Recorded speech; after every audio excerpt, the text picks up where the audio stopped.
seems like a lot of my episodes are me driving. I used to be a guy that cycled everywhere. Now I'm a guy that's perpetually driving places. I am on my way to see my mentor, one of my mentors. His name's Richard. I think I've talked about my mentors before on the vlog. Let me just rehash. I have 3 mentors that have guided me in life and business, everything in between, since I was, 15, 16. Each very specific in their role and their advice. Chris is probably the first mentor I found. He owns a machine shop. His forte is understanding the mechanics of things, how things work, how to deal with hands-on problems. He's like a Mr. Fix-It. The way that I found my mentors is quite a long story, and maybe I will do a whole separate video on mentors. That's a good idea. My 2 cents, the next episode will be mentors. So this won't be it. This is just a brief synopsis.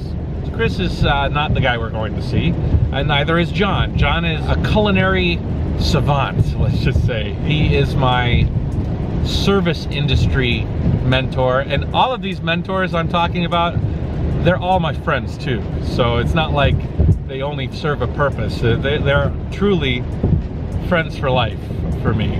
But John worked at a restaurant I worked at. He was a manager, and we became really great friends when I was young, around 18, 19, I think. We've maintained a relationship ever since, and John is the kind of guy I go to if I want to understand the best way to treat people, the best system, and the best formula for making a customer happy. And again, he's a really good friend. Richard, who we're going to right now, is a mentor of mine. His forte is big business, franchises, global industry, how to figure out a business plan, how to make the pieces of the puzzle fit together in order to build a business that will reach global height. He is an entrepreneur himself and a consultant for people that start up franchises, large and medium, probably not too small. He's a big picture kind of guy. He heard that I was in town, and he asked me if I could come over and have dinner with him and his family. So I said, of course. I always try to find time to meet with my 3 mentors. I have already met with Chris and already met with John. John I met the other day. I wasn't vlogging the day that I saw him, so you guys missed it. Gosh, there's so much to do. You know, VIDCON is coming up, and I'm trying to think of unique ways that I can stand out amongst the throngs of teeny boppers there. I have a feeling that VidCon is going to be a large percentage teens that are going to be looking for their celebrity YouTube stars. It'll be interesting to walk through. I really hope that I'm able to maximize things. I want to record a whole bunch of those vlogger one-on-ones while I'm there.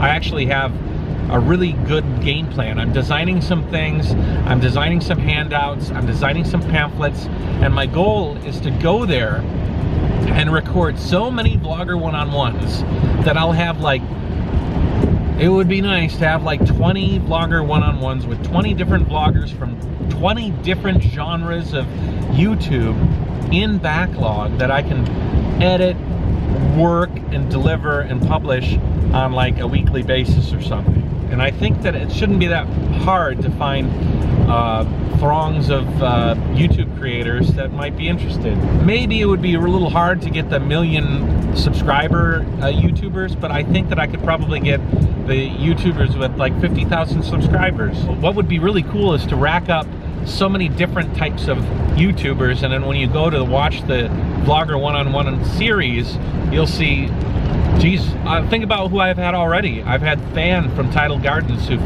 has a vlog based on coral sales, corals. And then I have Only in Japan, who's a vlogger in Japan and focuses on Japan culture. And then I've got, you know, Snarky, who's kind of a goofball. And I've got all sorts of different people, even Italian vloggers. So it would be neat to make that a really diverse series, so that if somebody's looking to find somebody in the realm of YouTube to watch, they can, you know, peruse the Vlogger One-on-One series and find somebody that suits their fancy. I'm trying to make it so that when I get to VidCon, I have all of these things lined up. I have even started a VidCon 2018 networking group on Facebook. I hope people can join and start to network on there. I'm reformatting a few pages on Jayoe.com. That was what I was doing today. Just a lot of things to do. I really want to stand out against the other creators there and trying to make a name for myself. Prior proper planning promotes something. Anyways, I'm headed to see Richard. I'll catch up with you later. Whew. All right, it's later at night. I'm gonna wrap this vlog up. I just met with my mentor. Not quite appropriate to bring the camera into his house and record him, although it would be an interesting opportunity to show you and introduce you to my mentor, maybe some other day. We end up talking about what he's up to, and it's always extremely inspiring when I leave a meeting with my mentor, because they always have so many irons in the fire, so many things that they're working on, so many opportunities. It used to be that I would leave my mentors and I would be so recharged, and I would just be sucking all the energy from them to power my next months or year. I would use that energy.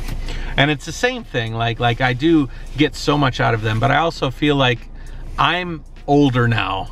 Like when I met Richard, I was like 16 or something, 17, maybe younger. I didn't know anything, you know? So I used to have to just take everything I could from him. I was selfish, you know? But today, he's telling me all the things that he's doing. He's opening these businesses, and he's investing in these projects, and he's building these companies. And then I'm just going back and I say I'm traveling this place, and I'm going to these VidCons, and I'm traveling the world, and I'm doing all of these things as well. And I think it's more of a two-way street, and that's really amazing when you can go to a mentor, somebody that has been so instrumental in molding you into a successful individual, and you can also look at them and say that I have something to give back to them, whether it's some sort of inspiration or stories or news. And I know one of the most amazing moments I've had was when my mentor John called me his mentor. You know, and I grew up thanking him for giving me an inspiration to be a better person, or become more in tune with my professional side, or become a more well-rounded entrepreneur or business person. And he can look at me and say, thank you, Matt, for inspiring me to do better in my life, and give me some motivation to be a better person myself. Circle of life there, right? That's amazing. A good mentor is somebody that down the road you can say you become mentors to each other. I think that's the best way. That way it's not a selfish relationship. It's a two-sided relationship. You both feed from and give to each other. And with that, I will leave it as I drive away into the night. It's dark and it's late, and I'm going to my mom's, and now that my sister and stepbrother are gone in the islands traveling on this yacht, I have to go to their house and take care of the kids and do some stuff there. So take it easy, Jayoe. I will see you tomorrow.